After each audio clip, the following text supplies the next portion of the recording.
जय श्री राम भक्तों, जय श्री बालाजी महाराज, जय माता की। कैसे हो आप सब? आशा करते हैं कि आप सब जो हैं सुरक्षित हैं, स्वस्थ हैं और बाबा की और माता रानी की असीम कृपा आपके ऊपर बनी हुई है, यही कामना दिल से करते हैं। तो जैसा कि आप सभी को पता है कि हर रोज़ एक नई से नई ज्ञानवर्धक वीडियो आप तक लाने की पूरी कोशिश रहती है। तो आज की जो हमारी वीडियो है वो आपके लिए बहुत ही ज़्यादा ज्ञानवर्धक होने वाली है।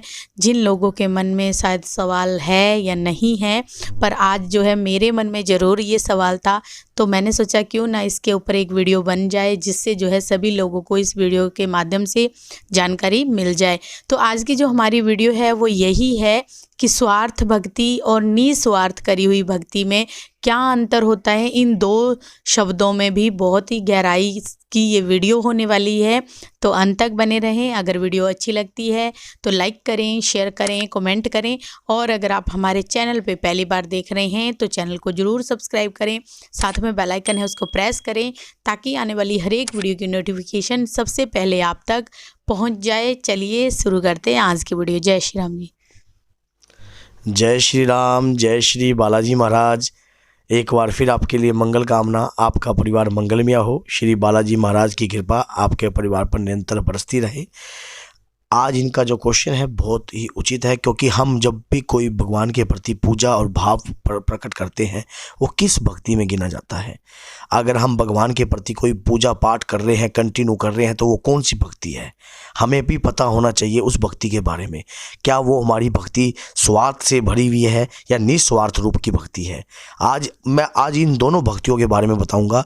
जब भी हम कोई भी पूजा पाठ करते हैं, टारगेट लेकर करते हैं कि हमने भगवान के प्रति कोई भाव पूजा कर रहे हैं, तो उस टारगेट के लिए हम मान लो उस लक्ष्य के लिए उस भक्ति को कर रहे हैं, तो वो तो होगी स्वार्थ रूपेण भक्ति।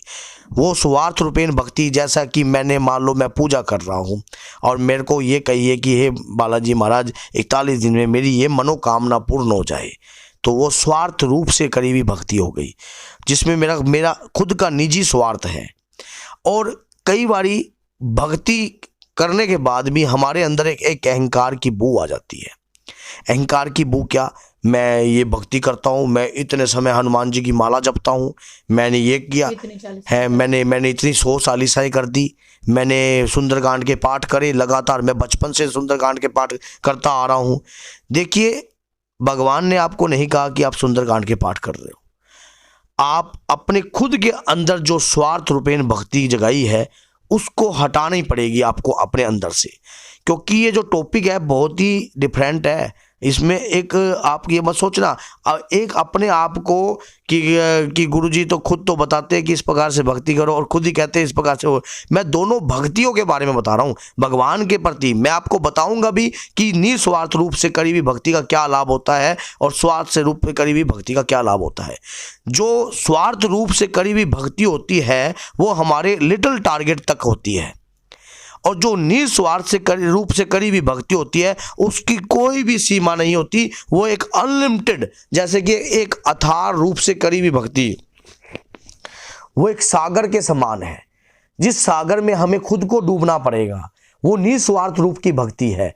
स्वार्थ रूप की भक्ति में मान लीजिए आपने भगवान के प्रति कोई भी प्रसाद लगाया या कोई भी पूजा पाठ कर रहे हो, तो आप अपने परिवार की सुख शांति, सुख समृद्धि के लिए ही ये काम कर रहे हो। और जो निस्वार्थ की जो भक्ति होती है उसमें ना सुख दिखता है, ना दुख दिखता है, ना लोभ दिखता है, ना लालच दिखता है। वो जो भक्ति होती है वो निस्वार्थ रूप में होती है। वो निस्वार्थ रूप की आज जो स्वार्थ रूपेण भक्ति होती है उसमें अगर मान लो व्यक्ति ने अब मैंने कह दिया 100 सुंदरकांड के पाठ कर लीजिए आप, तो वो उसने 100 सुंदरकांड के पाठ भी अगर कर लिए और उसका काम नहीं बना तो वो भी बाबा को ताना मार देगा, बाबा ने मेरी सुनी नहीं, हनुमान जी ने मेरी सुनी नहीं, माता ने मेरी सुनी नहीं। क्या पता अगर आप उस भक्ति को निस्वार्थ रूप से करते, उस भक्ति के अंदर कितनी ताकत और बल आ जाता। क्योंकि कई बार क्या होता है कि हमें पता भी नहीं होता कि कोई कृपा हमारे साथ कब आ गई। हमारे साथ वो कृपा कब हमारे साथ चल पड़ी और उसका हमें दिखाई भी नहीं दे रही। आज उस भक्ति के बारे में मैं आपको बताता हूँ, एक छोटे से एग्जाम्पल बताता हूँ। स्वार्थ रूपेण भक्ति के बारे में मैंने आपको बताया कि हम कोई भी टारगेट रूप से भक्ति करते हैं, गा के भक्ति करते हैं। अगर मान लो जैसे कहते हैं कि दान देने इस हाथ से दिया तो इस हाथ को भी नहीं पता होना चाहिए कि मैंने दान दिया। लोग एक पंखे पे नाम लिखवा कर भी मंदिरों में टांग देते हैं कि मेरे पिताजी की याद में दिया गया पंखा है। आपकी अंतरात्मा बोलनी चाहिए ना, क्या भगवान को हमने दिखाना कि इसको समाज को भगवान देखने वाला है। तो वो क्या हो गया, स्वार्थ रूपेण दान हो गया, स्वार्थ रूपेण भक्ति हो गई। समझ गए, भगवान के प्रति मतलब दिखाकर कभी पूजा नहीं की जा सकती। आज मैं आपको एक छोटी सी कहानी से बताऊंगा, हमारे गुरु जी के द्वारा हमें बताई गई थी ये कहानी। क्या हुआ, एक बार 3 व्यक्ति थे, वो साधु महाराज जंगल में विराजमान थे। साधु महाराज के पास आकर भक्ति के बारे में उन्होंने जानने की कोशिश करी। तो उन्होंने साधु महाराज ने उनको बताया कि इस संसार के पालनहार श्री विष्णु भगवान है। अगर आप विष्णु भगवान की निस्वार्थ रूप से भक्ति करोगे तो आपको ये चीज़ों की प्राप्ति होगी और मान लो और आपको पता भी नहीं लगा, इस भव सागर से आप तर जाओगे और क्षीर सागर में आपको स्थान ग्रहण करना पड़ेगा। तो अब उनके मन में ये हो गया कि भगवान विष्णु के क्षीर सागर में हमें द्वारपाल बनना पड़ेगा या वहाँ पर उनकी कृपा हमें प्राप्त होगी। तो अब उनके मन में एक ये हो गया कि प्रभु के प्रति एक अंदर से भक्ति जाग गई। अब उसमें क्या हुआ कि उन्होंने कहा कि गुरुदेव, क्या इसको इस जगह को प्राप्त करने के लिए कोई मंत्र की आवश्यकता होती है क्या? तो उन्होंने कहा कि हाँ, मंत्र तो चाहिए होता है। और कहते हैं श्री शाह बिन पत्नी और गुरु बिन गतनी, तो क्या गुरु को धारण करना पड़ेगा। कि उन्होंने कहा कि हम आपको ही गुरु बना लेते हैं। कहते चलो ठीक है। तो उन्होंने क्या करा, उनको महाराज जी को गुरु धारण कर लिया। गुरु धारण करने के बाद उन्होंने मंत्र दिया, ओम नमो भगवते वासुदेवाय नमः, ओम नमो भगवते वासुदेवाय नमः। तो उन्होंने क्या करा कि अब वो तपस्या करने बैठ गए। अब सतयुग में करोड़ों वर्ष तक तपस्या चलती थी। तो उन्होंने तब वो तपस्या करते रहे। कहते हैं हम 12 साल बाद आएंगे दोबारा इस जगह पे, तो अगर इतने तुम्हारी भक्ति जागृत होगी तो वो हमें दिखाई दे जाएगी। तो वही वो तीनों बैठ गए भाई भक्ति करने के लिए। अब उन्होंने ओम नमो भगवते वासुदेवाय की जगह ओम नमो भगवते, बस वासुदेवाय भूल गए, ओम नमो भगवते वासुदेवाय नमा भूल गए। वो मान लो पीछे नमा लगाना भूल गए। तो उन्होंने 12 साल तपा दिए। अब साधु महाराज वहां पर आए तो उन्होंने कहा, वत्स अपनी आंखें खोलिए और हम आपसे प्रसन्न है कि आपने इतनी अटूट भक्ति करी है। तो उन्होंने कहा कि आप ये जो मंत्र का उच्चारण कर रहे हो पर ये गलत किया तो आपकी भक्ति कहीं ना कहीं सिद्ध नहीं हुई। तब उन्होंने क्या करा, उन्होंने अपने आत्म बल को कमजोर नहीं समझा। उन्होंने आत्मबल को कमजोर नहीं समझा। उन्होंने कहा कि प्रभु, अगर हमने ये किया तो अब हमें मंत्र का हमारा दोबारा फिर 12 साल तक करना पड़ेगा। तो उन्होंने कहा हाँ, दोबारा फिर करो। तो उन्होंने फिर क्या करा, दोबारा फिर वो भक्ति करने लगे। तो भक्ति करने लगे तो एक व्यक्ति कहता मंत्र तो हम दोबारा फिर भूल गए। अब उन्होंने कहा कि साधु महाराज तो चले गए। तो वो उनके पीछे जब साधु महाराज के पास गए तो साधु महाराज किश्ती में जा रहे थे, नाव में। अब नाव में जा रहे थे और तो उन्होंने अपने गुरु के प्रति उनका भाव जो था अटूट था। भगवान के प्रति जो भाव था वो अटूट था। वो साधु महाराज के पीछे भागते गए और भागते भागते भागते भागते साधु महाराज किश्ती में बैठकर जल के अंदर जा रहे हैं। तो क्या देखते हैं कि जो साधु महाराज स्वयं देखते हैं कि वो व्यक्ति जो है पानी के ऊपर भागते आ रहे हैं। अब साधु महाराज के दिमाग में ये क्वेश्चन खड़ा हो गया कि मुझे ये बता, ये कौन सी भक्ति से तूने जागृत किया? जो पानी पे तो वो जब उन्होंने नीचे देखा तो वो खुद हैरान हो गए कि हमें पता नहीं, हम पानी के ऊपर चलने लगे। तो वही बात होती है कि जब साधु महाराज ने क्वेश्चन किया ये कौन सी भक्ति से जागृत किया, तो कहते हमने तो कुछ नहीं किया, जैसा आपने दिया वैसा हमने कार्य किया।